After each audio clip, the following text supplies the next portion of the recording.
Fighting for our lives, my family must survive. Oh, for 5 years, 1,000 gallons of gas, air filtration, water filtration.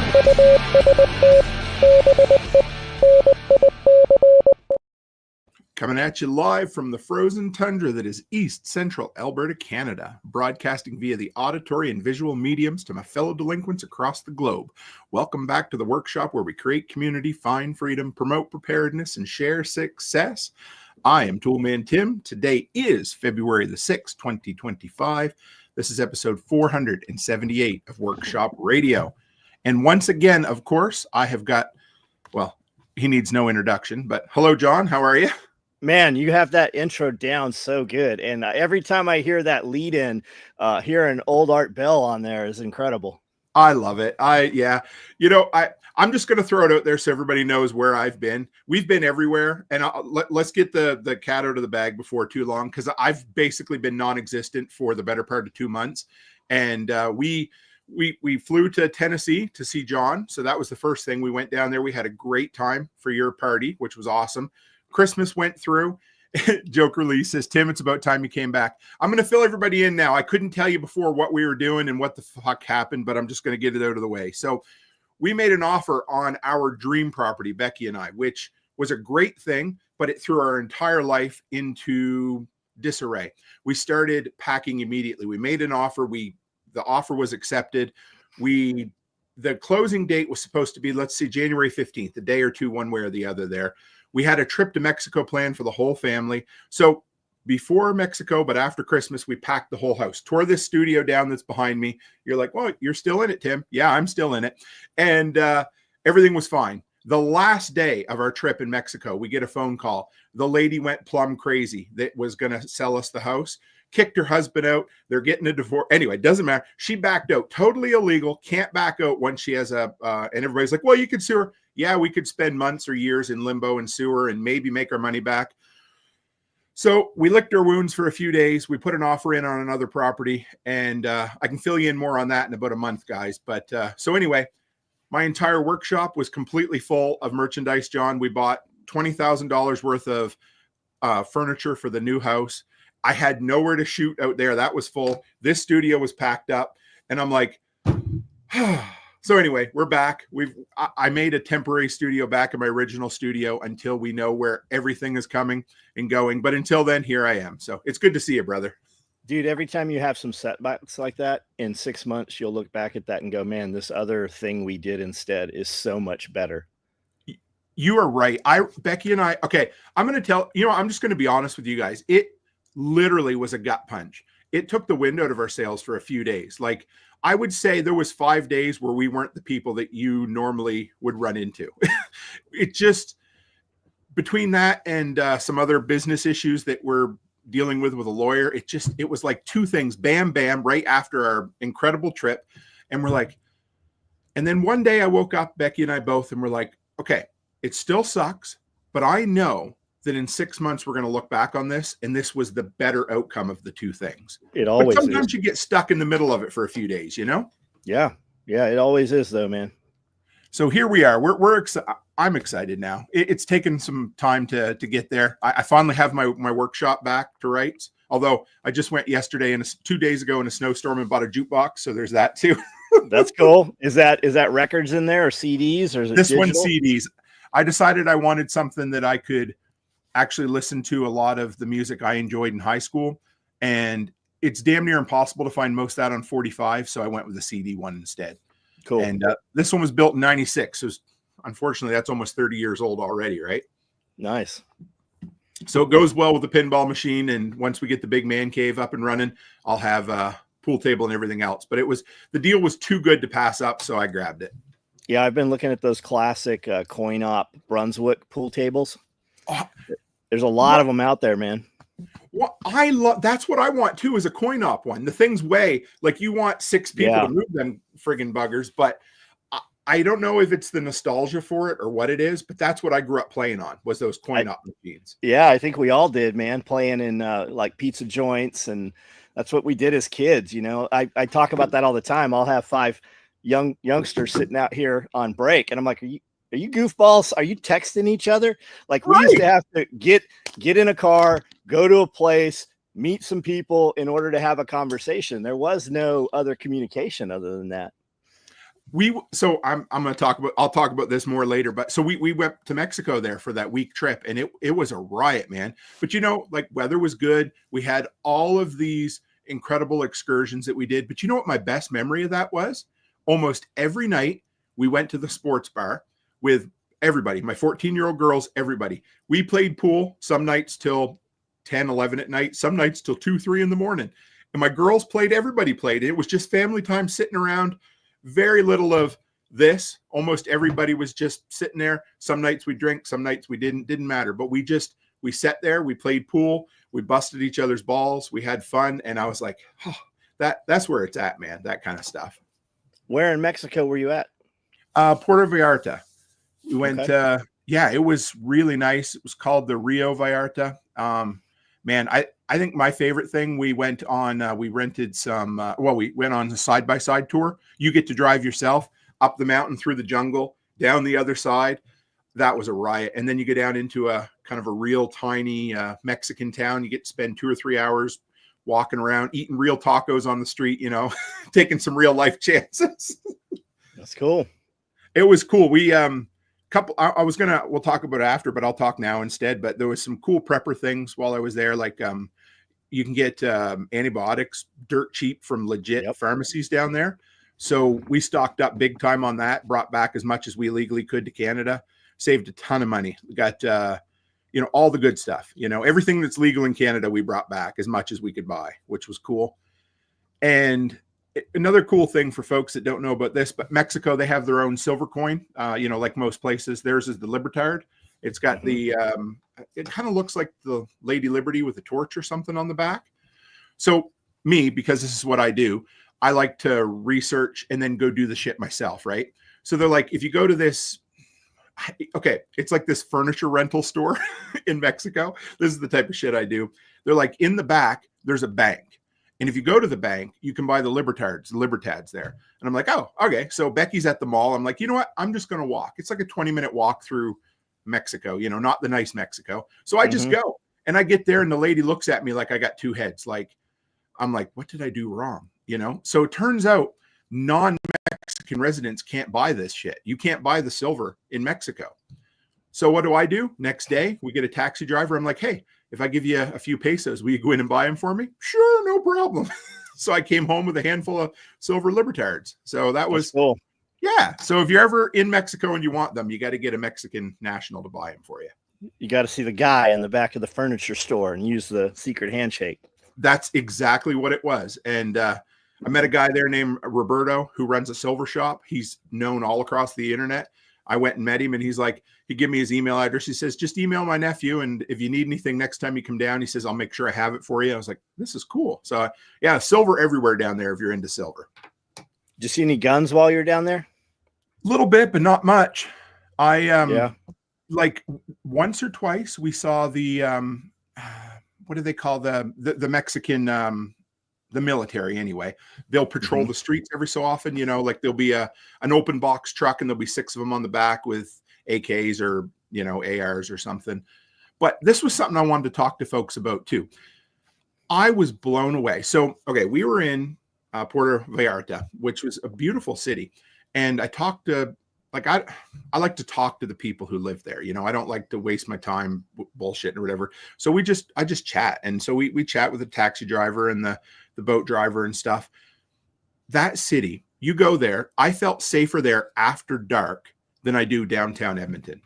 And this was in Mexico, and I had dudes coming up and they're like, hey, you want to buy dope? While we were down there. Like but here's the thing. So I talked to the guys and I'm like, has it always been this way? He said, no, 10 years ago, you wouldn't walk there after dark. He said, since the cartel took over, it has been the best thing that's ever happened to my city. And I'm like, are you sure? He goes, no, I'm telling you. He goes, I live, the guy that drove the boat, what an awesome dude, man. He works 2 jobs to put his kids through private school. He lives in what he calls the ghetto there, right? And he said about 10 years ago, the cartel came in and completely cleaned out all of the drug dealers. Now, they put their one drug dealer on the corner, but he knows the rules. He doesn't bother people. He doesn't do things he's not supposed to do. And all the crackheads, all the people that were problems, they're just not problems anymore. And I was like, interesting. I had no idea they thought that way about them. I thought, like we all do, that, anyway. So there's that thought for anybody who's wondering about it. Interesting. Yeah. It really blew me out of the water because, and he's like, well, let me tell you while you're there, we'll, if you ever come down here driving, he says, I can't remember the phrase now, but he taught me the phrase. It's basically the Mexican equivalent of help a brother out. And he said, if you're a Canadian or an American, you might have to pay 500 pesos. But instead of a 10,000 peso fine, that 500 goes in the cop's pocket and everybody has a nice day. So that's how it always was in Tijuana. That's only been there once, but it was cool, guys. It was fun. Pippin said, do you drink the tap water? Actually, you can in Puerto Vallarta. They have some of the highest stringence of water tests. They have said last 7 years in a row, they've had perfect water, better than a lot of American cities, which surprised the hell out of me. So, and Canadian cities, not just shitting on America today, That's cool, man. So that was our fun. That was kind of my neat little experience. And I learned a lot while I was there, and it was cool. It sucked coming back, like I said, to what we had to deal with, but here we are. So what's up with you, John? What do you work, man? Everything's the same here. It's always the same. That's good though. Like, because business? It works, right? It's been that way for 35 years. You and Amanda do any excursions lately on the weekend? No, not fun? Yeah. I mean, we go out every weekend. When people are like, you guys work 7 days a week, we do, but we also go out and eat and go do something. Like every weekend we go and do something. When you're an entrepreneur, the work never stops. Whether know what I mean? Like we watched the hockey game last night and I'm busting Becky's balls for being on her phone. You know what I mean? But that's just part of it, right? We sit down and you might be doing something else, but work is always there. You can't get away from it as much as I don't think I'd want to. You know what I mean? We always do the same stuff. We just do it in a different setting, right? We might go see a movie like twice a year, but we don't go and sit down and do movies. We go out to eat all the time. And both of us, I mean, she's answering people's questions on text. I'm doing social media. We're still having a conversation together. That's the same thing when we're driving anywhere. We go out on the weekends and we drive an hour to 90 minutes, 2 hours every weekend, wherever we're going. That gives me 2 hours of time to make social media posts and interact and answer questions and such. So there's always work to be done. You and I like to talk. So what do? We turn it into a live stream so we have an excuse to talk, right? I mean, right. And I give people a hassle all the time. They're like, well, I don't have time for this. I'm like, sure you do. You've watched, 10 Netflix shows and you've been on the internet every night. Well, I have an excuse for it, right? I can monetize mine in some manner. And that's what I tell them. I've got a kid inside's like, I want to sharpen knives. I'm like, that's cool. You have picked a job that can only make a finite amount of money. How many knives can you sharpen in a day? And what will they pay you for that? And he's like, I need more work. I said, yeah, you need to figure out how to do targeted marketing on Meta, which is Instagram and Facebook. And the answer to all those questions is on YouTube. And once you do that, you can target market to people within 50 miles or 100. You could just target to females with a median income of 100,000 or more that only drive white Mercedes. That's how finite it gets. And I said, what you will find is when you go into other businesses and you have ran promos for these companies, you can go, look, I got this many interactions. Let's set up a cookie for this code. All I'm asking for no prepayment. I just want 10% of the sales that come through this. And I said, now you can duplicate that 10 times a day for different companies. And now you are making thousands of dollars instead of trying to make $100 in each day. And then once that's up, that works every minute of every day. And you can scale that because business owners are busy running a business or trying to run a business. And if you can connect them with money and connect them with people walking in their business, they will give you part of that money or pay, big companies will pay you for that. 100%. I was talking to a buddy the other day, and the cool thing about entrepreneurs is almost all entrepreneurs that I have met are willing to give you knowledge or help you out in a way. And not even because they'll make money. No, we all want to make money. Don't get me wrong, but I was talking to a buddy the other day and he was talking about a guy down in the States who does fancy bathroom rentals, when Walmart has their, they're shut down for renovations and they bring in those, so turns out recently in Alberta, they've passed a law that job sites over, I'd be making up the number if I remember, but it was something like 8 or 10 people. Those now require upgraded bathroom facilities, not just your standard porta-johns, right? So just so happens that I chatted with a guy who knows a guy who has a business in the States. Maybe nothing will come of it, but my first thought was, how can I connect him to somebody up here so he can make money off of that? Yeah. Yeah. We go to big fields where they have these big 100-mile yard sales and such. And there's porta potties out there. And what these companies do is they drop those porta potties off for the vendors. Each vendor can rent their own porta potty for this field. And this field might be, hundreds of acres. But we do see the fancy porta potties that they're very nice inside for a porta potty. We see them at the big event venues where they have like the Nashville flea market and stuff like that. You'll see them in there, and they're heated and air conditioned, and somebody's making money on those things for sure. And I mean, I'm not going to lie. They beat the shit out of sitting in a hot porta potty after, 75 people have been in them a minute before you. You know what I mean? Yeah. Like, they're great. So if you can figure out a way to make money off it, man, all the power to you.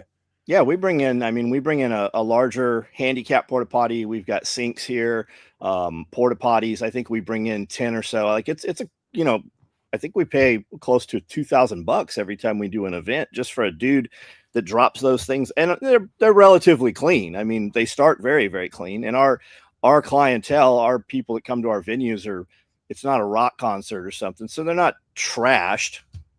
No, we went to a live comedy show 2 or 3 years ago. Do you know Bill Burr? You ever heard of Bill Burr? Mm-hmm. Yeah. So we went to him, and we paid for the VIP ticket so we could sit up close and kind of you get drink service at the table and stuff. Well, the one thing they didn't do was had enough porta potties. So there was, I don't know, maybe 30 porta potties, and there was 1,500 people who had access to those toilets.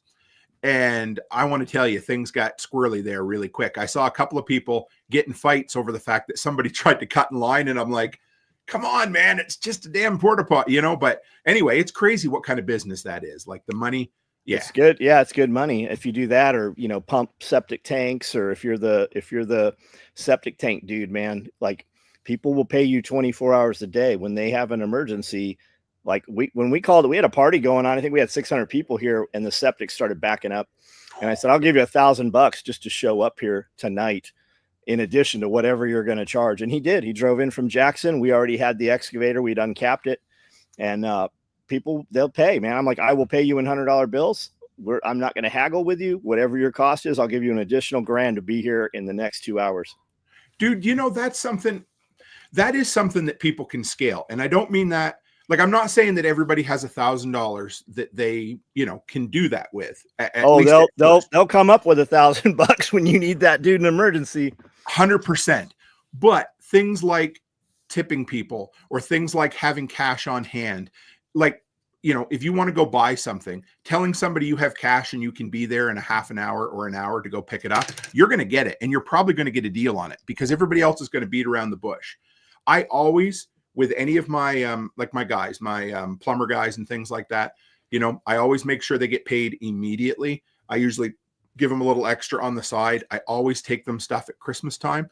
Now, if you don't have a ton of money right now, making your plumber cookies and taking them to them, home baked cookies, not some $5 box of chocolates from Walmart, but home baked cookies that cost you $3 to make and an hour to bake, that will go further to getting somebody out to your place. And I don't mean to do that as to twist their arm or anything.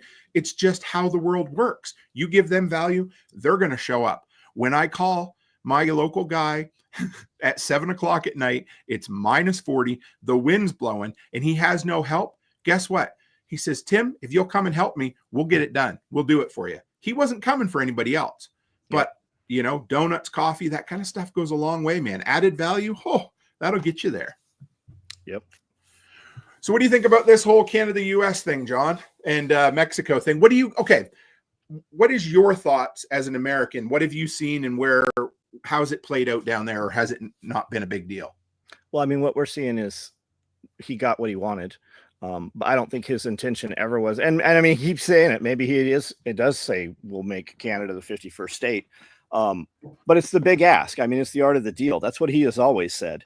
It's just like this Gaza thing. I don't think he wants to put a base in Gaza. I don't think he has any intention of putting troops in Gaza.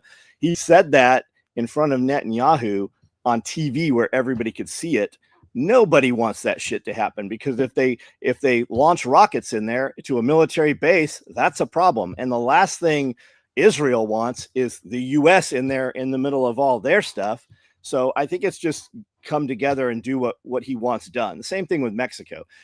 They're going to put 10,000 troops on the border and stop. And you notice he's not saying stop drugs. He's not saying any of that. He's saying fentanyl very specifically. Yes. He's not saying you guys can't bring your weed and your cocaine across. He's saying fentanyl. That's the only thing he has said. They're not, just listen to what he's saying, not what the picture is trying to tell you.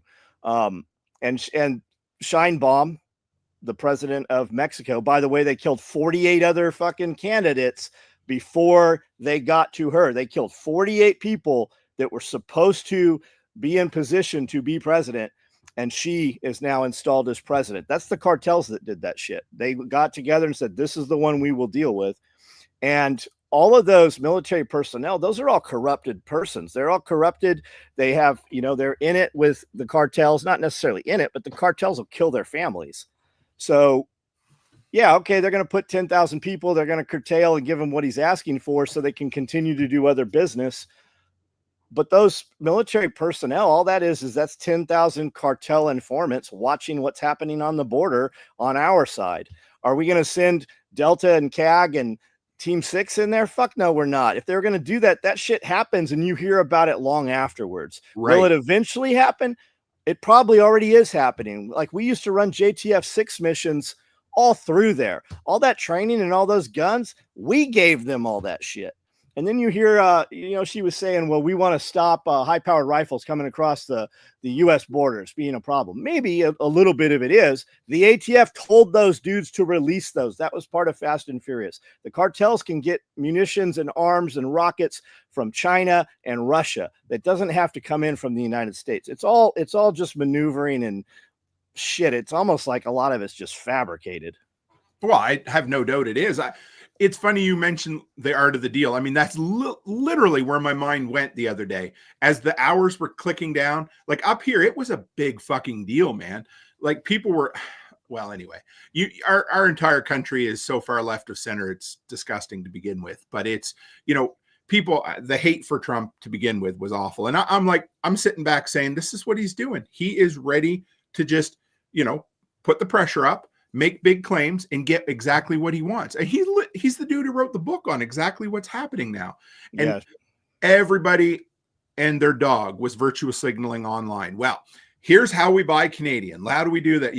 And Doug Ford there. Do you remember Rob Ford, the Canadian mayor who got caught doing crack all those years ago? Do you remember that story? No, that sounds like all of ours. They got him on video. Okay, I don't want to speak ill of the guy. He passed away since, but it was a huge deal all those years ago. They caught him doing crack while he was the mayor on video. And so anyway, his brother Rob Ford's a much better stand-up guy who's been pretty good. Like, he's, maybe right of center, maybe he has some libertarian leanings, but he got all bent out of shape over this, and he canceled $100 million contract with Elon for Starlink to give internet to rural Ontario. Cancels it. Yeah. And then like 6 hours later, nothing comes of it. And now he doesn't have rural internet for Ontario. It's like, yeah. And what's your other option? Right. I mean, there's nothing better than that. Who has satellites up there? Right. Everybody was like cutting off their nose to spite their face with this. It was like, well, what can we do to hurt them? I'm like, you can't do anything to hurt a country who has 10 times the population, the world's largest army, or close to it. Why even bother? Let's negotiate and get it done. Okay, so we're gonna flex, and fucking what's his name's gonna put on his Tony the Tiger costume and be like, roar, I'll give you tariffs also. Doesn't your guys' oil for the very top there, your guys' oil comes into the United States and then back up. Like, all of it. We control all this bullshit about the oil coming in and they'll turn off the hydropower to New York. First of all, turn off the fucking hydropower to New York. I'd love to see it for a couple of weeks. Go ahead. But all your guys' oil, that has to do with us. Like, they'll just turn that shit right off. Like, it's all bullshit. What nobody gets is how fucking interconnected our system is. They're like, well, let's cut this off. Well, guess what? You cut this off and it ruins everything. It's like a damn house of cards, you know? It is said that the United States supports Canada with $200 billion a year. Right. The United States infuses and that's not just doing business. That's grants and funding and all kinds of other shit. We should be the same country. I mean, I know people in Canada, but Canada's like California. You guys get all these crazy ass voters in this high concentration population, but it's 10% of the landmass. Mm-hmm. If you look at where all the crazy shit coming out of California is, it's less than 5% of the landmass of California. The rest of California doesn't want to be part of California. 100%. I mean, you want to see fuck Trudeau flags? Just drive 20 minutes outside of the city. Yeah, that's the whole Kamala Harris bullshit. They were paying people to go out and place flags. Like, you saw Trump flags for 4 years. You saw Trump flags. You saw Kamala Harris flags intermittently interspersed because they came up and they said, can we put this here? How are you voting? They had this comment, and then they paid people to go out and place those flags. So as a Canadian, watching my fellow Canadians get all bent out of shape over this, I don't think most Canadians realize that we need America way more than America needs the US. Right. Who protects your northern border? It ain't fucking Canada. Dude, when I was in high school, I had a cousin and another guy who married one of my cousins. He was in a biker gang, Hell's Angels or whatever, right? So he was a tough dude. Like, he'd just look at somebody, and if you ever had a problem, he would tend to help you out. But I had a little cousin who loved to flap his gums, constantly getting in fights. And when somebody would fight back with him, he'd be like, oh, no. I've got this cousin over here who's going to come always, right? Well, eventually, my other buddy who used to be in the gang got fed up with this. He's like, I'm not cleaning up your messes anymore. He went over and he cuffed my cousin upside the head and he said, you better smarten the hell up. And that's the way it is with us. We can go get involved every time something bad happens. Oh, the US will help us. The US will help us. Well, eventually, if you keep bad mouthing the hand that feeds you, there's going to come a day when they're not going to be there for us. He'll just flex. He flexed a little bit, got what he wanted. Trudeau came out and said, well, we're going to do 25 billion and 125 billion in tariffs. That shit lasted 6 hours. When Trudeau said, I'm stepping down, who's the dude? Super weird name. Doesn't sound like he's Canadian at all. Is it Pierre? No, it was something else. But Trump sent an email to this dude and said, hey, it'd be really great if you could just post this email on your Twitter. And that dude did. It wasn't Trudeau that said, oh, we're backing down. It was somebody who pulls Trudeau's strings that said, hey, we're gonna squash this right now. It's because, Trudeau, for what's left of him, he's an absolute neutered leader. There's nothing left. He's stepping down, so he has no power and no respect. His respect was gone ages ago. And he's basically a figurehead for, I don't know. Who knows when it's going to happen? I really don't give a shit. I'm not going to vote when it happens next time because I just don't anymore, because by the time it gets to us in Alberta, it's already been decided anyhow, because we're on the far side of the country and the biggest population centers are Ontario and Quebec. And by then you already know where the election's going to happen. Yeah. Josh said 20% of Canada's GDP. I actually believe it's 40%. I believe it's 40%. Depending on which numbers are added into that. And I believe that 100%, because they were like, well, we'll just cut off American liquor. Well, I think they said that of all the booze that you guys export, only 20% comes to Canada. And they also said, it wasn't, we're going to cut off U.S. liquor. We're going to cut off liquor from U.S. states, right? So no more Tennessee moonshine, no more whiskey coming out of Kentucky. It was all that bullshit. And you saw all the videos of them. We're taking this off the shelves. And then you saw all the memes of them putting it right back on the shelves. You dumb motherfucker. You already paid for that shit. You're going to cut that off. Like you at the liquor store level, we're just going to not sell this in these independent liquor stores. That's the dumbest shit in the world. Not every boycott goes the way of Bud Light. Actually, almost all boycotts don't, because Bud, I'm sure they could buy plenty of Bud Light right now in Canada. Well, there's probably lots of it available up here. You know what I'm saying? So, but it was, almost every time people get hot and horny for a boycott. And about 5 days in, they're like, oh, I really don't like no name ketchup. So I'm going to go back. And over and over and over again. And here we are. And now I'm going to guess in 30 days, I'll make a prediction. I could be totally wrong. In 30 days, that'll come and go. There might be a little more kerfuffle where Trump gets a few more things out of Canada for it, but that'll be the end of the talk of the tariffs. But and Trump, that's the art of the deal, man. Ask for something absolutely insane and negotiate back to where you wanted. And they're going to stop short of where you're going to get more than what you actually wanted to happen. Absolutely. And you come out looking like the winner, but you allow the other side to feel like they won something too. That's right. Because if you don't, there's the other key too, folks, is when you're negotiating is both people have to be convinced that they won. And because if they can't save face.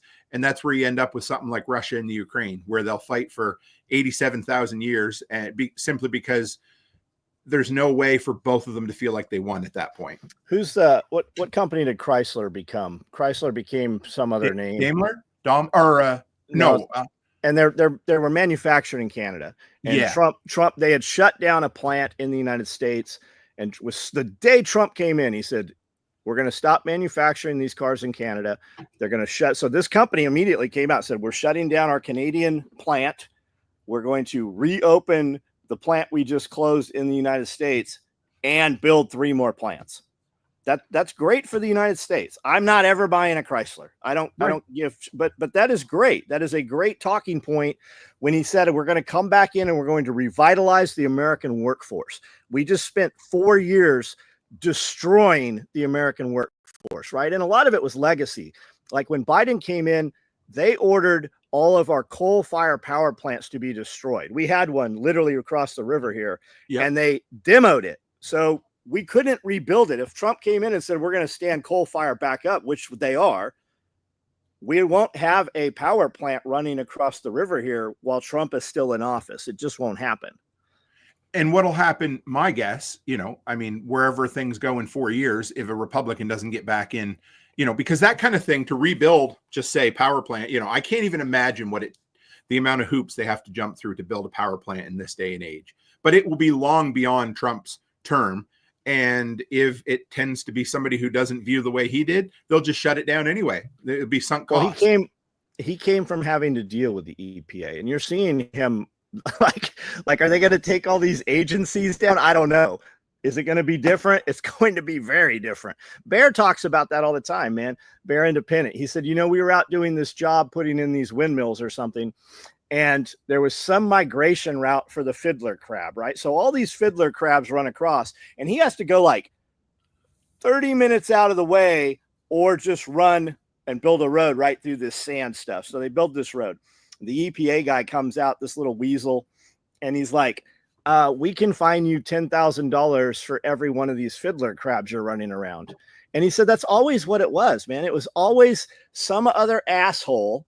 The boss tells you to do this. The government tells you to do this. And then somebody from the EPA shows up to give you a hassle about what everybody else told you to do. But none of them are talking to each other. They're out there threatening you. It's like a shakedown. Good buddy of mine here owns the hardware store in town. He owns, I want to use the term lightly. He owns a cabin on the local lake here. The problem is that the land in the lake is government owned. It's a provincial park. So you don't actually own the land that your cabin sits on. Yeah. So he had somebody show up one day and he had a birdhouse in a tree that was like, it was like 4 feet over or something like that of the line where it should be. It was some just insane kind of thing. And he had to fight with them. They wanted to fine him, all this stuff. He had to fight with them for like 4 years. He kept sending in paperwork over this. So finally, he's like, I'm done. He went down to the office where they were. He finds a guy who's willing to help him while he's there. He goes, they told me it could take years to get this finalized. And he goes, what do I need to do? He goes, hang on a minute. He walks into the office. He picks up the paperwork. He hollers to the guy who's in the cubicle behind him. He says, hey, can we approve this? He goes, yep. Hands it over to him, stamps it, says, one more guy down there, can we do it? Yeah, no problem. Stamps it, done. It was done that day. You just saw that happen in Los Angeles. You have all these homeowners who are burnt out of their homes, and the mayor is telling them, it might take 18 months to get approval. And Trump sat there and he goes, I want them to have access to their property tonight. I want you to tell me right now here, they will have access to come into their properties tonight and start cleaning up their properties, because she's doing 18 months because they're going to eminent domain all that shit. Mm-hmm. And he did. He pushed her and they got access to the property. He said, I want you to turn the water back on. And the next day, the headlines were Trump almost flooded Los Angeles. They could have turned that water on. That water was there. He literally was in North Carolina in the morning, and by the afternoon, he was in Los Angeles in a meeting on national television with the mayor. And he's like, you guys did a horrible job. You have no common sense. All it takes is little things like using water. It's true. And you're talking about, are they going to do away with the agencies? I think if Elon had 100% of the say without anybody else around him, he probably would just go in and chop 90 to 95% of all of those.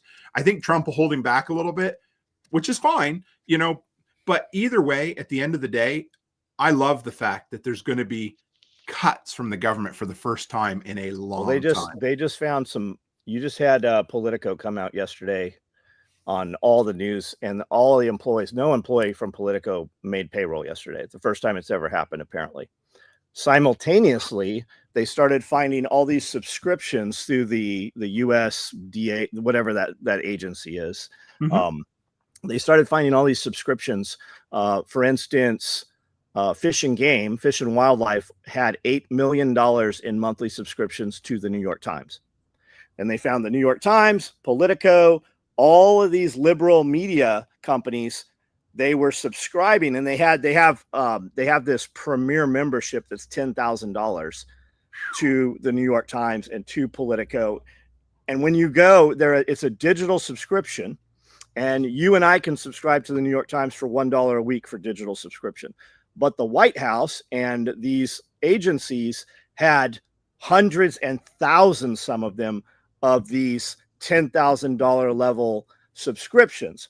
So what it's explaining is why all these companies said whatever the White House wanted said. And then they had all kinds of crazy shit. They were paid $85 for a cardboard coffee cup to the tune of $185,000 a month for coffee cups to this agency where none of their employees have worked in the agency in the buildings for the last 3 years. So Dude. You had $175,000 for cinnamon Starbucks coffee pods, like all kinds of crazy shit. $100,000 for catered sushi. Nobody's in the building. Nobody's been in the building. These are monthly reoccurring charges. Okay. There's so many thoughts on it. The first thought that comes to mind was that, do you remember the movie Independence Day from way back when? Yeah. And he takes and they go down in underground, they go to Area 51. And he's like, how did we pay for all this? And he's like, I forget the exact quote, but he's like, you don't think toilet seats cost $250,000, do you? So that's a way, basically government laundering money. Sure. But the other thing I see there is, okay, take away all of those subscriptions to the New York Times, for instance. What does that do to their readership? We know we know that digital news is almost dead anyway. So has this been yet another way to prop up something artificially to make it look like it's slightly less or slightly more successful than it isn't? You know what I mean? Right. Well, they're gonna fold. They're not paying their payroll. That is what has kept them going. So I might be a little simple, but what is Politico? I know the name, but I can't remember what it is. It's a liberal spin media.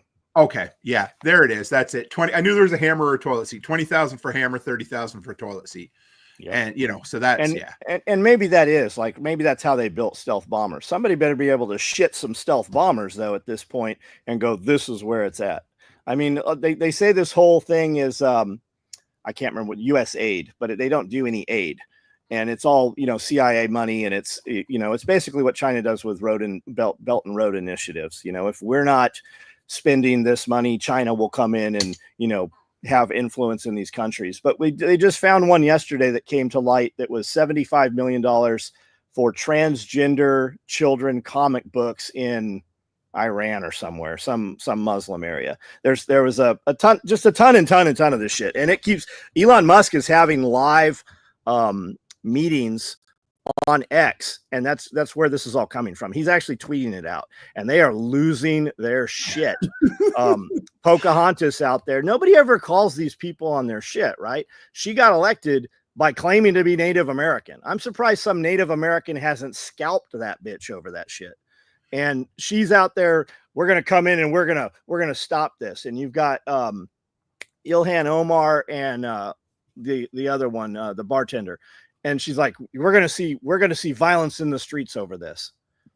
Only if you guys bring violence. The only violence that ever happened, like if you look at the last 4 years, the violence was the 4 years prior when Trump was in office, the Summer of Love and all the riots. That was all while Trump was in office. That was all those people. The only violence you're going to see is the violence you saw in France when they wanted to raise the retirement age. The unions got mad. Or was it Argentina? Was it Argentina where the guy came in with a chainsaw and he wanted to cut? Or I think it was. Yeah, I think it was. So, and if I got the country wrong, guys, you can correct me in the comments. But again, it's the people who have lived cushy for all this time. Those are the ones who are going to get violent. Everybody else, as long as their life doesn't change or maybe gets remotely better, they're going to be happy to see government spending go down. The only ones who won't be are the ones who've lived high on the hog for way too damn long. Dude, Hegseth and who's Tom Holman? And there was another dude in the press conference where I heard him mention letter of marque. They're like Prince, the dude that founded Blackhawk. He brought it up in a press conference also, like privateer, letter of marque, like actual pirates. They're like, you guys, any stuff you seize out in these waters, the United States will split it 50-50 with you. I mean, it's absolutely insane.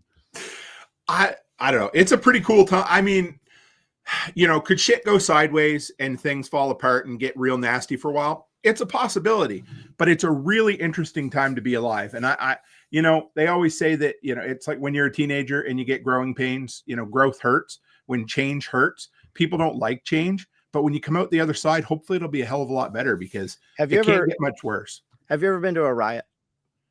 No. Have you ever been? Yeah, go ahead. Have you ever been to a protest? You ever gone to a protest? Yeah, and they get pretty hairy pretty quick. So I've never been to those, and I don't know anybody that's really been to those. We're pretty busy working, right? But you have all these FBI agents that are like, we will protest, we will riot. Like they had a call and said, hey, we want to know every FBI agent that was involved in the prosecution of January 6th people. And they actually they got all those numbers yesterday. And wow.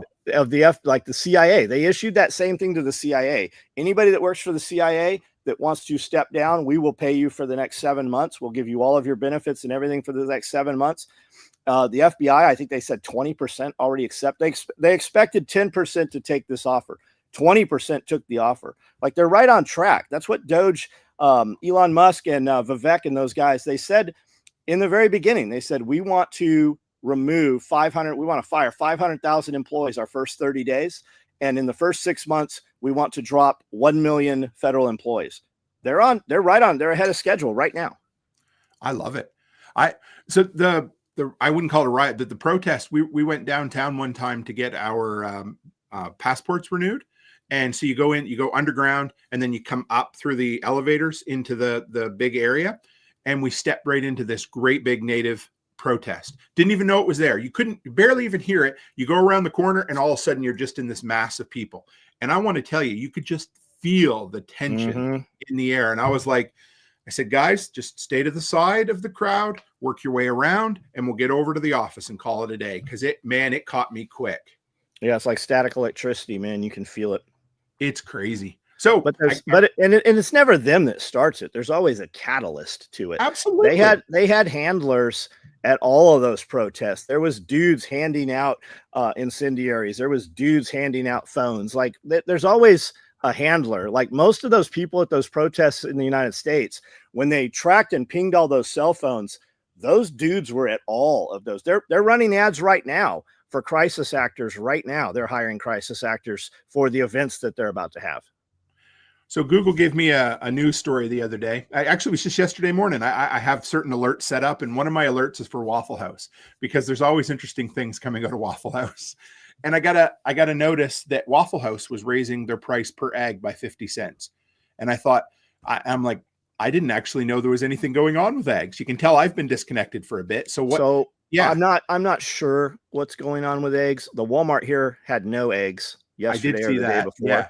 And then Walmart's across the United States. I really suspect that it's probably Walmart holding the eggs back to get people, because that's the general talking point of your crazy liberal chicks that aren't at Starbucks right now working is, I was at Walmart and I checked Walmart for 4 hours and the price of eggs didn't go down and Trump's in office.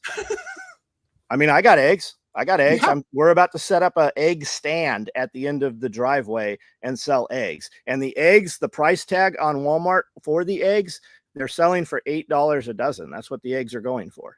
No shit. Wow. Was this to do with the bird flu thing? I believe that it is. And Trump, I think Trump even said that, or RFK said that. They said the last administration killed all the chickens. You kept hearing 100 million chickens died in this fire, or we had to euthanize these chickens because they had bird flu. They spent the last 4 years killing all of the biggest poultry producers. So when they burn down these poultry producers now, the biggest areas with all those chickens, those things are long gone. That infrastructure is not there. They can build them up. I mean, they build them, they put them up really fast. They actually bring the birds in. They give you the chicks. They bring the feed in. Everything's automated. All you have to do to have a swine operation or a chicken operation like that, the biggest question is, where does the waste go? So can we pump it into the ground, into a farming area, or how do you dispose of it? And as long as you can qualify for that, and then they finance, the company finances for you, but you are owned by those farm companies now with those operations. So you've heard me talk about the Hutterites before. We have them up here. I think they're similar to Amish. They're a German descent. They would have a cell phone, but they hand make all their clothes. They're a collective commune where all the money. It's funny. They're a collective commune, except when they step off. And then they can collect bottles, or, a bag of carrots will fall off the truck and they'll bring them to you and sell them to you or whatever. Anyway, but they're hardworking people. So they have a deal with, I believe it's Lilydale, who supplies the chickens for Costco in this area. And so they bring the chicks at, I don't know if it's a day old or a week old, whatever it happens to be. They bring an entire truckload to the Hutterites. The Hutterites, they supply them with feed and everything. The Hutterites just feed the chicks and clean up their mess afterwards. 7 weeks later, another truck shows up. They load all the chicks in and they just pay them by the weight. And they do that 5, 6, 7 times a year. And that alone is millions of dollars that the colony makes. And they're in, yeah, go ahead. They're vaccinating all these chickens. If you look at some of the Strombergs, some of the big chicken catalogs you can, if you ask them directly, and you can see it on some of their social media, when they debeak, they put the beaks and they cut the tip of the beaks off on some of these birds. And then they have a thing that they put the ass into the bird up and it auto injects. And it is said that they're using mRNA vaccinations in these birds. So when you order your birds, a lot of times you don't have a choice, or you're not even aware if this bird that you have bought is vaccinated and what it is vaccinated with. So it is beneficial to have some birds and be able to produce your own birds and have a local supply. You can also hatch eggs very easily. You can buy eggs right off of eBay. I think you can even get them off Amazon in a lot of cases. But if you got some old timer that's got birds and his birds are sequestered up and you know what you're getting, you can take those eggs and hatch them out easily and then be responsible for your own supply. When we lived out east, we raised our own birds, and I didn't have a pot to piss in. So I decided I really wanted an incubator, and I couldn't afford an incubator. So I built an incubator. I built it out of plywood, foil, foam. Mm-hmm. I put a little bit of wire screening in it. I took a thermostat. I went to the junkyard, took a thermostat off an old electric hot water heater. I put an old CPU fan in there and a 100-watt light bulb. And I had like 50% success rate, which I was happy with for free. So yeah, it's not that difficult. I mean, there's a learning curve, and it might not be for everybody, but also find somebody locally. My brother-in-law, his dad has a shit ton of chickens, and I bought, I don't know how many it was, 50 or 60 dozen eggs from him when he had a surplus, and I freeze dried them all. Yeah. So it don't take long to find out. Now, this is the time, you remember during COVID, remember how everybody went to the local suppliers, and so they taxed them. So right now it's going to be harder to find a local supplier. So you should be making those connections a long time before this shit happens. But Yeah, if you haven't, go find somebody. we haven't been lately, but we were freeze drying 100 eggs a week. And then we cook the eggs. Amanda would cook them first with the thought that if we're using freeze dried eggs, we're going to want to conserve the natural gas or the propane that we have on hand.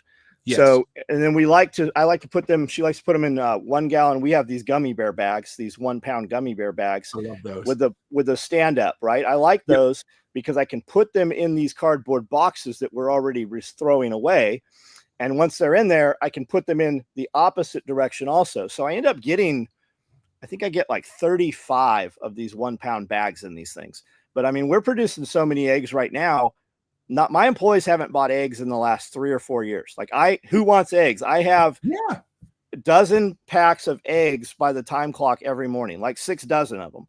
And then I have so many eggs right now. Jeff's taking 72 eggs home every week to freeze dry himself also. That's something, what a little tip that I never thought to mention to anybody, but I switched to those, I guess, would you call them pleated bottoms or whatever they are? That's what I'm talking about. Yeah, dude, that was a game changer. I know it sounds so stupid, but I can set my bags up. I can fill them while they sit. And then, like you said, they go this way in the tough tote. So you can go one up, one down, one up, one down, and you fit a ton more that way. You sure do. You don't, because that's when you start storing bulk food like that, your biggest thing is space, right? So we use all these wire rackings like from Costco and Sam's Club and such. And even if they're filled up with boxes, there's a lot of air. So how do we remove the air? And that's a very solid answer, is that. Now, rodents are always a problem. And a lot of people will be like, I don't have rodents. You will eventually have rodents, especially when the time comes where you're using this stuff. You can buy a number 10 canner.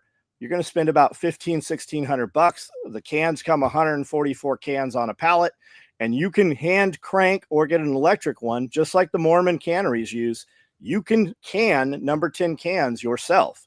Yeah, there's some cost. Get yourself and a couple families in it together or whatever. But once you have that, man, rodents are never eating through those metal cans. You ever have? Didn't you buy an old canner, or am I crazy? Did you get one at an antique mall or something? Or no, Jaeger had one. Okay, James had one. Because I've looked at them. Years ago they were cost prohibitive. Now, I mean, I would gladly get one now, but I never thought about that because, I mean, what do you think about those heavy duty rubber or the plastic tough totes? Are they? I think they're great, man. I would have told you up until last week. I'd have said, man, I have these Rubbermaid brute force trash cans. They make a 35 and a 55 and a 75, and I keep all of my animal feed in these gray rubber trash cans, and I stage them everywhere I need to feed animals. I have those cans with the feed. So if I have 6 different chicken pens, and there's 3 of those cans at each chicken pen in the run, and I've got black oil sunflower, I've got scratch, and I've got protein layer feed. So there's 3 of those cans. I've had those cans on the property for 10 years. I have never had a rodent get through them until last week. The one that I keep dog food in, which I've never moved, it's just been stationary there the entire time. I saw some daylight when I looked down in there, and they had finally chewed through that. So all I did is I took some, I've got some mineral feed that I use for the sheep. Mm-hmm. I put the minerals in the one with the hole, and I put the dog food in the can that had no hole. So, I mean, I'll go for another couple of years. So you figure you got a couple of years before they gnawed through that, eh? Dude, I'll bet that sucker was there for 6-7 years before they got through it. Now, what the effort was and when they decided to chew through it, I don't know.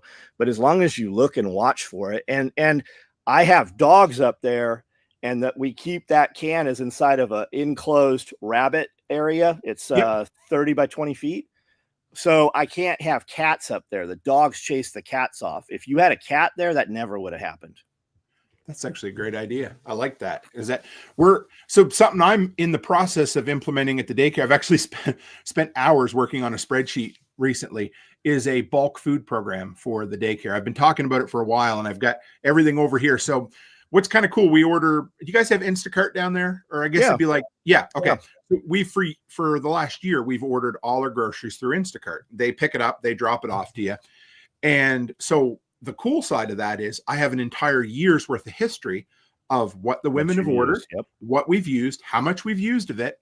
So I've now gone through and I've got crackers, canned goods, pasta, all the baking, everything. So I got a whole spreadsheet there. And now I'm going to work out a bulk storage area for them. So they'll have like 50 pounds of flour, 50 pounds of this. So the idea is that I can make one trip to the city. I can buy everything at the lowest price because I now have an app that I'm using to track. Well, I'm starting to implement that. And then I only have to deliver to them once a month. So the only stuff we'll have to have ordered for them on a weekly basis will be fresh produce and a little bit of dairy. Yeah. And I'm pretty excited about it. And, you know, so anybody has any suggestions about organization, all that sort of thing, because that's what we're going to do. We've got the room in the expanded area that we're going to do a dry goods and then a cleaning goods storage area. Yep. We're going to have it locked down and videoed just so, because, you know, that kind of stuff becomes a temptation and you don't want that to happen. But the idea is to have about 3 months of supply on hand all the time. I can stock them up from us. And then once a month, I can bring in the bulk stuff. A little bigger version of the same thing. Yeah. You could also go and grab that up in a situation where you needed it, if you needed it for something. So just a dry pantry. And in something like that, man, if you just had a pest service come in and put, you know, because mice and rats, they run around the edges, right? So if you just put poison bait boxes in there, that would alleviate most of that shit, even the possibility of it, especially inside in a building. That's what they're going to do in restaurants and such. That's a great, Orkin. We deal with Orkin here. Do you guys have Orkin down there? We have a local guy here that's really good for us. Like, he's great. I'm like, hey, there's fish right here. Don't spray. What can we do? What's my alternative? And he works. I'm really happy with the local pest guy here. Speaking of your spreadsheet, if you look up food storage in your app store and just look up food storage, there are many apps you can get on your phone right now for food storage. Emergency Essentials, I used to buy a lot of stuff from those dudes, beprepared.com, and they had a food calculator on there. And I think it's still there. You just have to really dig to find it. But it'll tell you your calories and your age and how many calories, what age difference between male and female, and what vitamins and such. But I heard Glenn Tate talking about it from what's his I can't remember his podcast. I know. I can see the logo, but we all know Glenn Tate. So yeah. Prepping 2.0. Yes, there we are. Yep. But I heard him talk about it, and I had just looked on my phone. Hell, this was 6, 7, 8 years ago. And I just put in food storage in the app store, and there's like 10, 15 of them just on your phone already in there. I will try them. I'm looking for, I've been doing, I downloaded an app.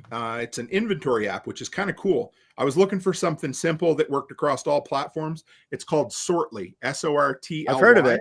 And it works wonderful. And so what you can do, of course, you can go in, you can scan the barcode of the product that you're going to have on the shelf, and then it creates the SKU for you. And it's going to be a whole process, and I'll kind of document it as I go along because I'm going to learn a lot. It's kind of the neat way of implementing. Yeah, go ahead. Evan told me about Sortly. I think that's the program he was telling. He actually uses it. So when his employees are picking and pulling, when they get down to a certain level, that tag's right there, and he can just scan that and it'll auto order however many at that point. How crazy is it that you just said his employees?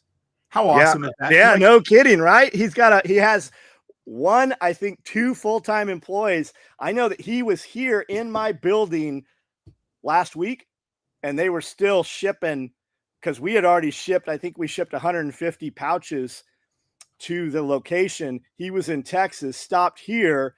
They had already received the pouches in North Carolina and were shipping out 150 customer orders that were waiting on our pouches. And Evan took another 150 home and drove on the way here, came from Texas to here to North Carolina. Yeah, he has 2. And not only that, I don't think a lot of people know, I believe he has a historic building that him and Ridge Runner Blades share. Nice. It's an old mercantile store. Super cool. They have the next door that is now being there, like feverishly building out the second part that they're about to take over of the building. Dude, I'm just so proud of him. I love when people apply themselves to something. the other day I get this, it was something he posted, and it had, Wrangler Star, a whole bunch of big name dudes. He had you in there. He had me I in know. there. Yeah. I was sitting there and I'm watching it, and I start giggling like a little schoolgirl, and Charlotte's like, "What are you laughing at?" I said, "Charlotte, I got to show you this." I said, "Wrangler Star and Black Rifle Coffee guys in there." And I'm like, and then there's little old Tim, and I'm like, "What the hell? That's awesome." Yeah, man. Yeah. He stood here at Self-Reliance Festival, the second or third one. We were in the gear area, and Justin comes in from Ohio to run sales. And we have another dude, man, I don't know why I can't think of his name. I've known him he worked at my shop in Oceanside. He was one of my first employees. He comes in from Knoxville. David comes in from Knoxville, and they run sales. And Evan was sitting there, and people kept on the bottom shelf. I have a bin with like 20 radios, and dudes just kept like uncovering shit and picking. They're like, "How much for this?" They're like, "That's not for sale, man. You got that out of John's area there." And Evan said, "I have seen 50 dudes come in and go, 'How much for this?'" He goes, "I think I'm going to buy a bunch of radios and then program them and start selling them." I go, "That's an awesome idea." I go, "You won't do it." I go, "If 1,000 dudes tell me that they're going to start something, only out of 1,000, only 100 of them have an idea that might work. And out of those guys, less than 10 of them even do it." And he did it. He did it, man. And he has done it huge. And he has brought me into some stuff that has been huge for us, like amazing for us. He's got me involved with people that we never would have had access to. Isn't that cool? I don't know. If people not everybody might not know. I don't know if they all know Evan's story, but I mean, if you want an illustration of what success can be, if you have an idea and you just put the work in, that's all it takes, man, is put the work in and have a good idea. You can have a shitty idea and you can be like a washing machine and work really hard and not show a lot for it. But I mean, dude, I love it. I love it. And that should be an absolute thing that gets everybody excited, because the dude is on fire. Dude, if we could have a mastermind where 10 of us just did a live video where members could participate and just type in. Evan, you, me, a few other dudes, but like Evan brings stuff, like just in a day-to-day conversation with Evan will say something. I'm like, holy shit, that would cut 30% off of this process. Oh my God, that would save us 20%. Like just in normal conversation, just the things this dude, like he's got a company. There's this dude in China that makes these signs. They make these lit box signs and rotating signs and stuff. So he made a Radio Made Easy one, and it rotates as a display for like Blade Show and SHOT Show and stuff. So Evan took a chance and ordered from this guy. And this guy's whole thing is every day on Instagram, he does a skit where he is Donald Trump. And he just, this Chinese dude pretends to be Donald Trump. It is the best content on Instagram. But he's got in the background of one of his things, he's got a Radio Made Easy sign just sitting there spinning. And Evan's like, "Yeah, I took a chance. I think it was $700. I had it." He talked to me like 10, 15 times, built it, shipped it to me straight from China. I had it in like under a week. He's like, "That is the best $700 I have ever spent." And like just those conversations with Evan talking to that dude. And now that dude shares Evan's stuff. That dude interacts on my stuff. And I'm just sitting here like, man, this dude is like the best content creator for business on Instagram. And now I have access to that dude. Now we actually chat back and forth. That's crazy. I love it. I do. If anybody else has any questions, throw them out here. Cause I probably got another 15, 20 minutes, John. If you're good, you still good? I'm good. However long you want to go, buddy. Okay. Sounds good. Did you ever see, this one came across my, my eyes the other day. You ever heard of the dead internet theory? Yeah. It was something I had been feeling for a long time, but couldn't put the words to it. And then I started reading about it and I thought, man, that is scary as shit. And it's true. And I think that's what maybe turned me a little sour to a lot of things on the internet as of late, is that hollow, is that the word? Or there's no, I don't want to say soul. This is going to sound really deep and I don't mean it to, but if anybody hasn't seen the dead internet theory, it's basically that 80 to 90% of the internet is bots interacting with bots. and curated. What are your thoughts on that, John? Well, I mean, we know, and keep in mind too, when people say bots, they assume that it's just a computer doing this stuff. We see video of bot farms in other countries, and you'll have just a content creator standing in front of 400 cell phones. And you saw it happen a lot on X before Elon Musk bought X. And maybe it's still, I'm sure it still happens from the other side even, but you would immediately say something. And I mean, you can see it happen on some of my videos where I'll post up, this is the 4-mag war bag, great for active shooter, holds 24 mags. And all of a sudden I'll get, all of my videos will have, 100 comments, but this one will have 900 comments, and it all happened within an hour. And most of them are negative comments. That's where that's coming from. We used to do it when somebody would talk shit about me or my company on the internet. I had private groups on Facebook, and I'm like, hey, this guy wants some attention. Go Facebook fight with him. And we would drive, we had a group with 2,000 people, and we would drive 2,000 people to these comments, and it would boost Facebook's algorithm. And at the same time, I would run a discount code. So anytime we would do that, it was always good for 5 or 10 grand that night in sales because of elevated traffic. While you'd have a couple of dudes saying negative shit, you had 400 dudes that would be like, I don't know what you're talking about. Here's a picture of this piece of gear I got. I don't know what you're talking about. I just got 2 orders from SOE last week, and they show the equipment.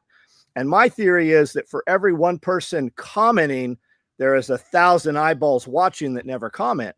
And we see it happen still. Amanda will go, oh, somebody's talking about shotgun rigs over the weekend. I go, why? She goes, we just sold 23 shotgun rigs back to back to back to back to back. And when I go, hey, I noticed, I thank you for being your first time customer. What made you buy this shotgun rig? And I'll send that email to all these guys. And they're like, oh, this dude was talking shit over here. So there's all, whether we call it a bot farm or dead internet. Yeah, there's probably something to it. It's interesting because this morning I was reading the news and they were talking about not a power shortage, but a huge increase in power usage over the last few years. And they said 2 of the biggest ones are servers or like storage facilities, like for data. And because we forget that the cloud is a real place with physical boxes that, and then the other is AI, of course. And how much of all of that is fueling, how much of that could be eliminated, I guess, if a lot of this bot shit was gone. So keep in mind, everybody listening to this, and I would assume that most of this audience is aware, everything you have ever typed or said, every photo you've sent, every time your wife has sent you a picture you don't want to go anywhere, there is a record of that somewhere, and that is housed in data centers. And the government owns most of those large data centers. There is so much data center and so much, and Bitcoin mining now, and so much, in fact, that Microsoft, Bill Gates, they just stood back up. You've heard of 3 Mile Island, right? I did hear about that. The biggest accident that we almost had in the United States with nuclear energy. So we had to shut 3 Mile Island down because of it. They're standing it up right now. They got like a 20-year contract to power Microsoft data centers. You hear about all these farms getting their water rerouted and shut off and all these attacks on farmers. Every place those are happening, you have these huge power corridors. Some of these corridors where they're pushing people off of their property to run power lines have 100-mile swath, literally 100-mile cut through the United States. 10 miles, 5-mile setbacks. Insane. Most of these have been stopped when people get a hold of them, but every single place, and you see a lot of people like, well, there's a lithium mine. There is a lithium mine. There is also a data center. You will see, we drive through Kentucky and you'll like for an hour, nothing but farms. And all of a sudden you'll just see this giant building. It's a data center. So what are the huge cutbacks for? Why is that for security or? I believe it's because they want to use it, be able to add more, and just to keep people away from it so that you don't know or can't see what's going on. And once you're off of that property, you're not going to talk about it. Look at when they eminent domained, when they built Kentucky Lake, right? The Tennessee River. Yeah. The biggest man-made body of water in the world at the time. Still, I believe it's the biggest man-made body in the United States. They backflooded all of those towns, all of those cities. There was major pyramids in the United States here in Tennessee. They were doing huge archaeology studies on these things. and they stopped. They kicked all those people out right as they flooded that town. There's a, like, look that up. It's huge. There's a big as Egypt, same geometry, same celestial orientation and everything, and they back flooded it in a lake. Do you hear anybody pissing and moaning about how they eminent domained them and kicked them off of their property anymore? No, because it was what, 80 years ago, 90 years ago? I don't know when it was. And if we can kick these people off of this property and have this 100-mile swath, we can do any damn thing we want inside that 100 miles. There's nobody there, ain't been nobody there. The next generation ain't going to know about it. That's what I think it is. That's why that offsets are so big. That's crazy. Because my first thought is, if you come up here to Alberta, and it works the same way in like the Midwest, or well, in like Montana and places, if you see where a pump jack is, that whatever the area is they need to work on it, that's all they have. They farm right to the edges. They build a berm. So basically, well, if there's ever an oil spill, it'll collect in the soil right there. It won't get out. And that's it. Like, there's no offset. And I mean, I want to tell you. Yeah, go ahead. I think they're doing it to head all that off, right? What's all the push right now? Every place you've had a major disaster, and maybe it's just because there's just such a sheer number of these things, but every place you've had a major disaster, we used to talk about Agenda 21, and then it was Agenda 2030. Now it's called America 2050. Sounds a little less ominous because everybody knows about Agenda 21 because of Alex Jones, but it's America 2050 now. And they're doing all these smart cities. If you want to see what the smart city looks like, just look at the UK, look at Australia. They're putting AI cameras up everywhere. They're cutting them down all over in the UK. Guys are just cutting them to the ground. Yeah. But if you want to see what that is, there's plenty of videos and shorts of it in China. You live in this little area. There's 1,000 people that live in this fenced area. And if your social credit score, you say some shit on the internet, you're not allowed. They won't let you in this store. You have to facial recognition to get in the store. Or if you can get in the store, you're not allowed to buy certain things because your credit score, you might not be able to buy chocolate or whatever it is. But those people, they don't want you. You're going to live and educate and entertain all within your smart city. So you don't need a vehicle. You're not ever going to travel. You're only allowed to fly out of your country once a year, right? Depending on your social credit score. As crazy as this sounds, and as dystopian movie from 20 years ago as this sounds, this is happening right now in China and many other countries. And all of these places where you've had these cities, those are all slated to be smart cities. It's happening whether you want to or not. So if we can lower the population, convince everybody to move into the cities, those will be communist farms. That'll be like, we're going to rewild everything. And you've got different factions. And I believe that the puppets and the pieces working believe in their little piece, but together as a big picture, it's about depopulating and pushing everybody to the coast. And that's where your smart people are. And then you'll just have your dissidents or whatever work on the government farm or work in the coal mine, right? When people talk about, if we really were on a war footing, if you really saw a world war, your dissidents, they're going to take those people. They're going to open all those coal mines back up. You might not go in the military, but you are going to work. It's funny. I reminds me of remember Demolition Man from the mid 90s? Yeah. And it was Dennis Leary. Remember the asshole guy? And They all lived underground, and they were talking about it all the time. Do you? Okay. Taco Bell? Yeah. Except in Europe, they made it Pizza Hut. You ever hear that? Yeah. It was like, but yeah, it's crazy. And if I give somebody a book, or if I give somebody 1984 and said, read this, they'd read it through and they'd think, oh my God, I never want that to happen. But it happened. But it's happening. Jesus, you remember everybody was kind of confined in there, and for them to travel out of the city was a really big deal. Now, it's not the exact same terminology, but the principles are the same, and it's there. What are the solutions? Where do you go with that, John? How do we turn this into a solution instead of a fear? Atlas shrugged. You have to do something for yourself, right? We no longer mind because they no longer matter, right? Everybody's pissing and moaning about chicken eggs. I can't give enough chicken eggs away, right? It's allowed versus able. And people are like, well, I can't have chickens. What do you mean you can't have chickens?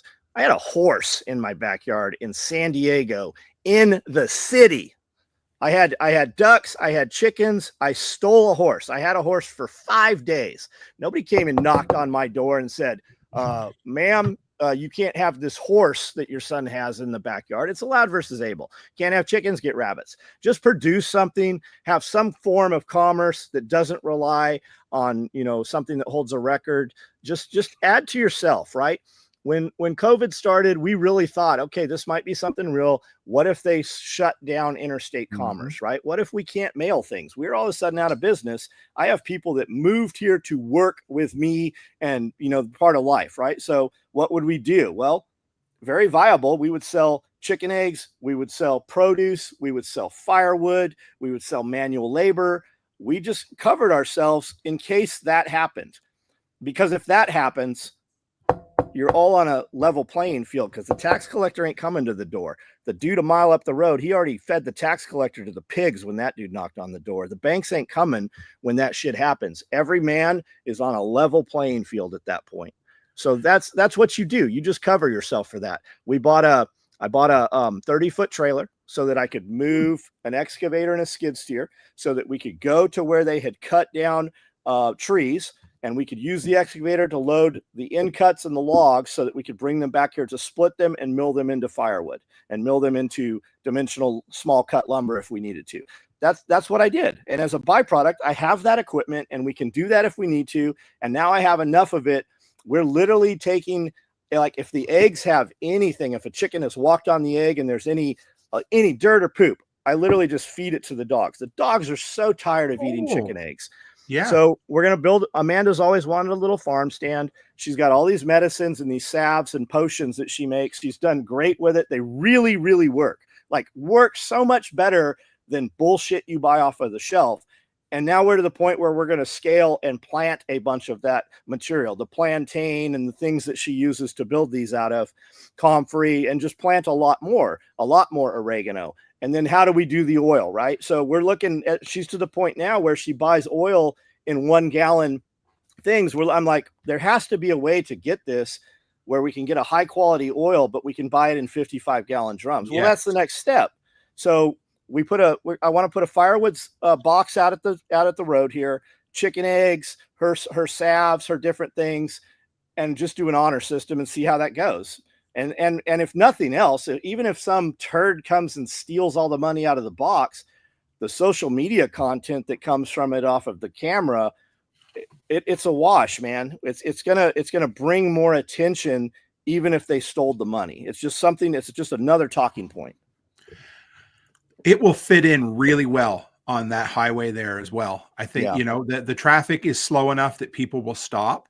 It will bring social knowledge to your area, because the one thing that I hear all the time on the what's Hip the Facebook Camden, page? Tennessee. Hip Camden. I love that because it lets me keep up on the area. Man, right? if you want to feel good about yourself, like if you're having a bad day and you think your life is just difficult, just join Hip Camden, Tennessee. That is the current modern day Jerry Springer.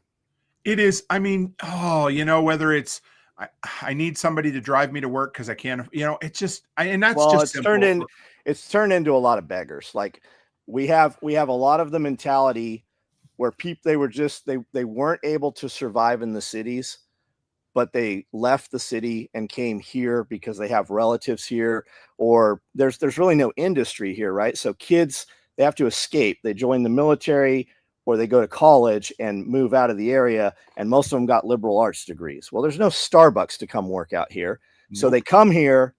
And then the big thing, like if there's 1,000 posts on there a day, 900 of them are, who can help me pay my electric bill? Hey, this dog's out here. Somebody needs to come rescue this dog. I can't afford to feed my dogs.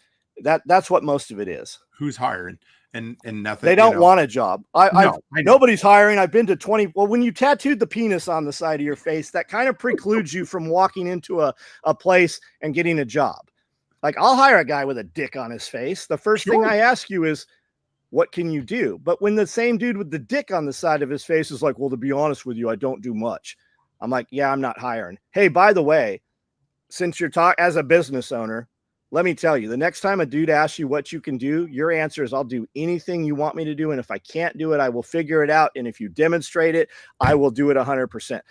That's your answer. Come back here in 30 days and let's have this conversation again. They never come back. Those guys don't want jobs. We are dealing like we have a really good staff, but we do. I like we really truly do. But we're also dealing with that. Man, I'm going to sound like a boomer yelling at clouds, but that Gen Z mindset. You know what I mean? Must be nice. Yeah. So we decided. You know, we were seeing a fair uptick in people not showing up to work. You know, like the average employee probably works 4.5 days a week. You know, which is that's just normal now, right? So we thought, you know what? Let's bring in an incentive. Let's do a gift card draw every month for anybody who makes it to work every day of the month without missing a day. We'll put their name in the draw and draw it. Well, they didn't like that idea because they felt pressured to show up to work. So they said that the federal employees, they said that only 11% of federal employees show up and work a 40-hour work week. 90% of federal employees in the United States are work from.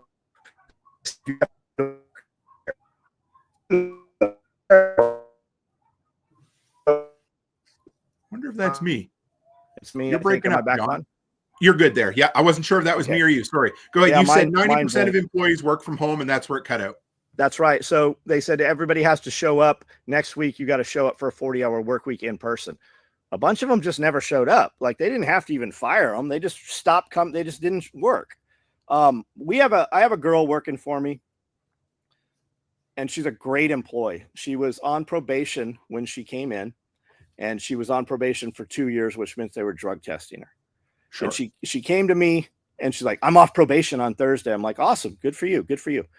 Well, she didn't come to work on Thursday or Friday or Monday. Oh. And when she showed up on Tuesday, she weighed about 30 pounds less. And now for the last couple of years, I have fired her 3 or 4 times and she has just stopped coming. We always knew that at tax return, we just weren't going to see her for a couple of weeks. Yeah. And that's her thing. And I said, look, you are a very skilled sewer. Yeah. And I said, I will give you a $5 an hour raise. $5 an hour. I'm going to give you a $5 an hour raise with the stipulation that you have to maintain 40 hours a week. That door opens at 7 o'clock in the morning and it closes at 8 o'clock. If you're 2 hours late, make up 2 hours tonight or an hour tonight and an hour tomorrow. I don't care what it is. If you maintain 40 hours a week, I will give you a $5 an hour raise. We've never paid her the $5 an hour raise.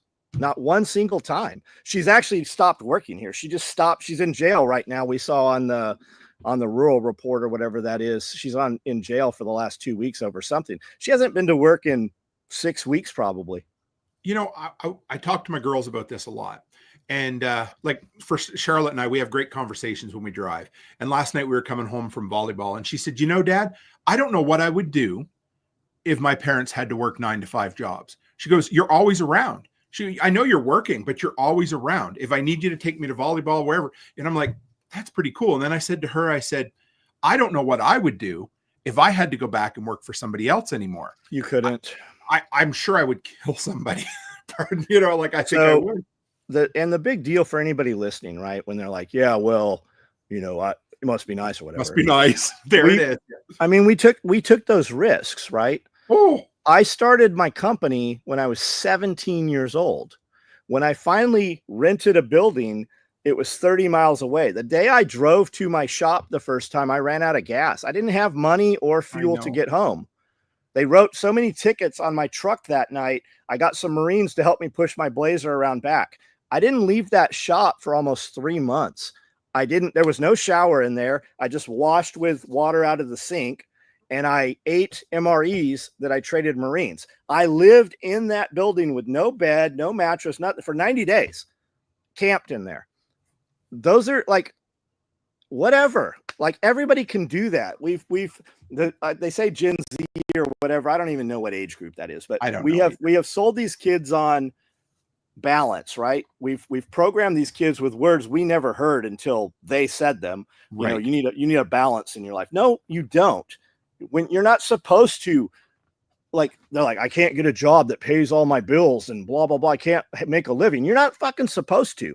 At 25 years of age, you need a 40-hour job, and the 40-hour job covers your bills and your responsibilities. And then you have a part-time job working another 20 or 30 hours, and that gives you your play money or your investment money or whatever that is. And if you're really smart, you do both of those and something else, and you start working for yourself and developing something of your own. That's what that takes. These kids that are like 25 years old are like, I'll never buy a house. Or we do a video and they're like, man, you have all the nice stuff. I'm 52 years old. Dudes see my gym all the time. They're like, man, that's a really nice gym. I'm like, yeah, you know how I bought it? I bought one piece of equipment every 6 months for 10 years. Yeah. How about that bar you got upstairs? I bet you bought it one bottle at a time, didn't you, over time? You don't even drink it. And I never even drank alcohol until maybe 10 years ago. The whole thing with the alcohol is I started buying, the first stuff I bought was effing vodka because 50 Cent was invested in effing vodka. And I wanted to do some collaboration with Curtis Jackson with 50 Cent. That's why I started buying effing vodka. And I had a friend, Jody, and the owner of his company owned Patron. And Jody brought me 15 bottles. Every time he would come, he would bring me some bottle of tequila that was like $5,000. I never drank that shit. I took photos and tagged John Paul with those photos. And that's how we were able to maneuver. I never even drank alcohol. I have that bar upstairs because my dear friend Justin Souders and I, we were at a place called Saint Anejo in the Gulch. And we ended up becoming friends with the corporate chef that runs all those restaurants there, Andrew Whitney. And I'd walked into Virago and he goes, hey man, I follow all your this huge plate of sushi comes out. And I'm like, hey, we didn't order this. He's like, no, it's compliments of the chef. I'm like, okay, thank you. Can I meet the chef? Why? He came out and he's like, hey man, I just like those knife posts you make. I really like Microtech knives and I follow your content. Well, that turned into we go to this other restaurant, Saint Anejo, and upstairs in the back, they have supposedly the world's largest tequila library. And I'm like, I got to see what this looks like. I don't even drink tequila. And we go upstairs and I'm like, is this all the tequila? He's like, yes, we have one of every bottle of tequila. I'm like, I think I can beat this. Right.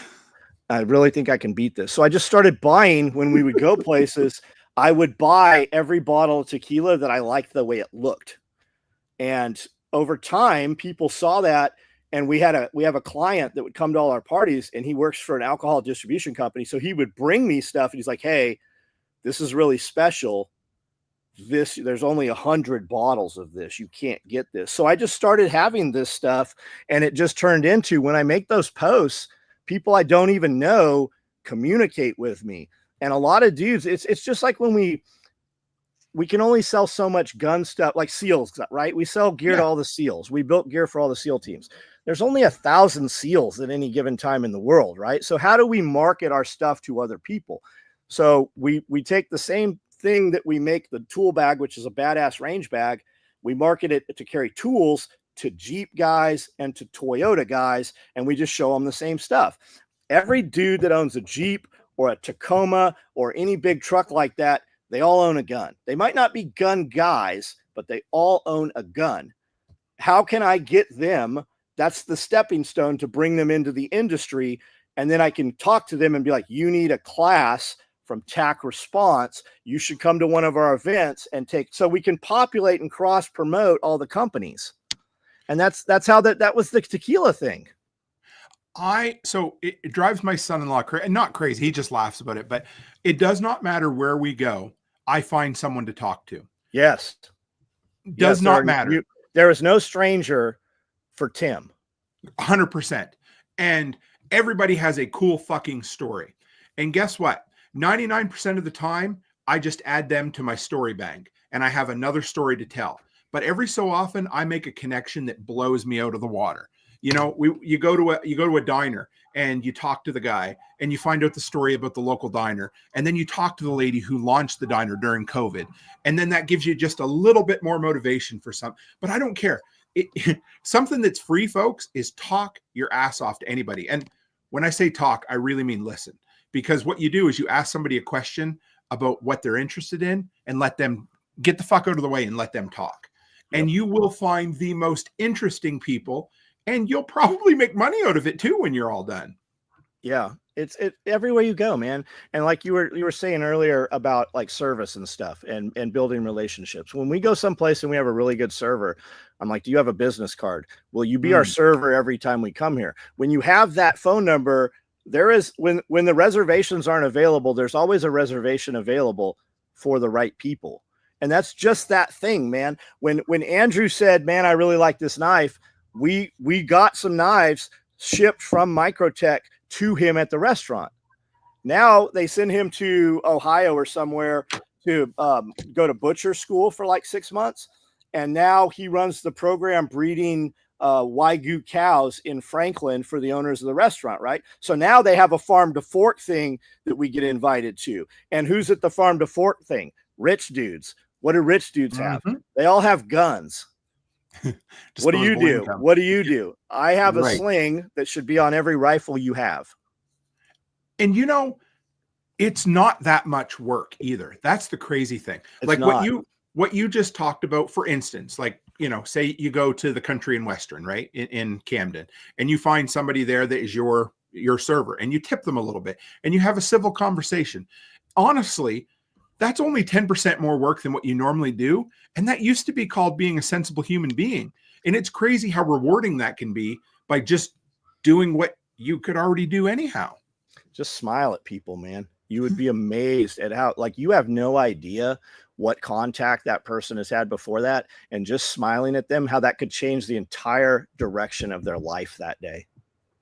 I won't lie. I have days where I'm walking around somewhere. Like last night, for instance, I was, we stopped into a Wendy's and there was a dude there and I just stepped out of his way instead of like smiling and saying hello. And, that kicked me in the nuts after I did that for some stupid reason. Because Charlotte said to me after, she goes, that guy looked kind of sad, Dad. And I'm like, anyway, so almost all, it doesn't mean you're perfect at it, but just like Hood Billy Homestead said, Tim and his wife are great. They made me feel very comfortable at SRF.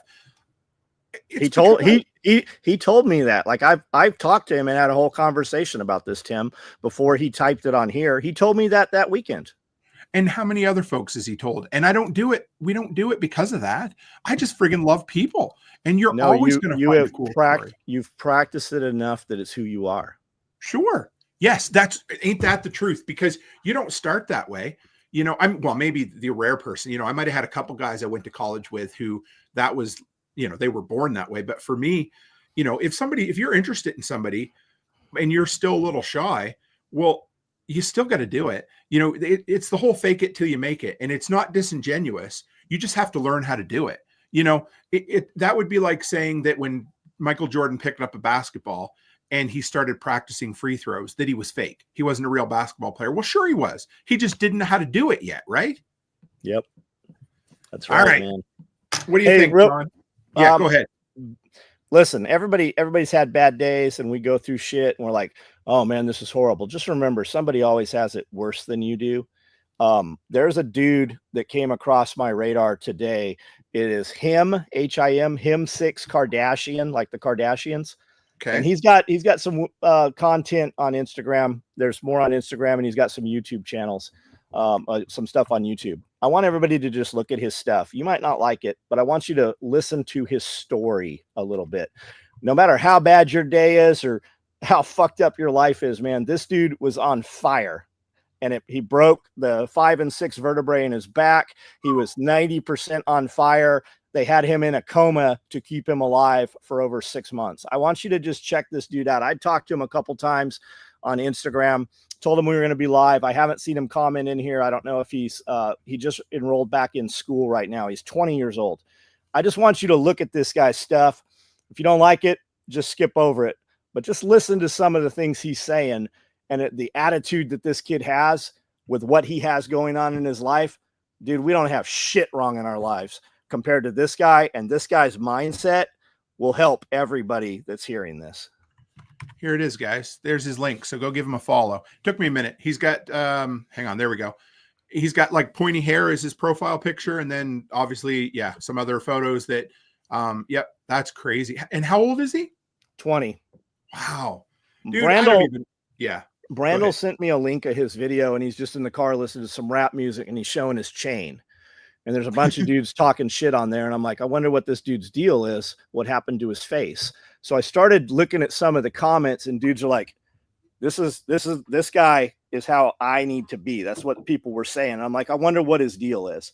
So I started digging through, and I said, what's your YouTube channel? And I'd already found it. I'd watched 3 of his videos this morning, and he commented back and he goes, it's in the bio. I go, no, I know it's in the bio. I asked because lazy motherfuckers won't look it up, and I wanted it posted here in the bio.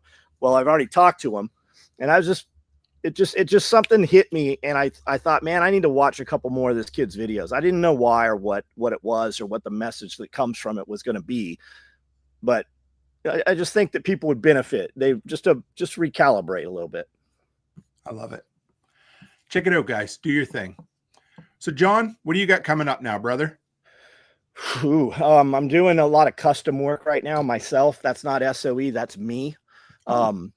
I'm doing a lot of rifle cases, one-off stuff right now. So when the day is over, I sew for another 4 hours, and then I sew through the weekends and shipping a bunch of stuff. We're doing a lot of content.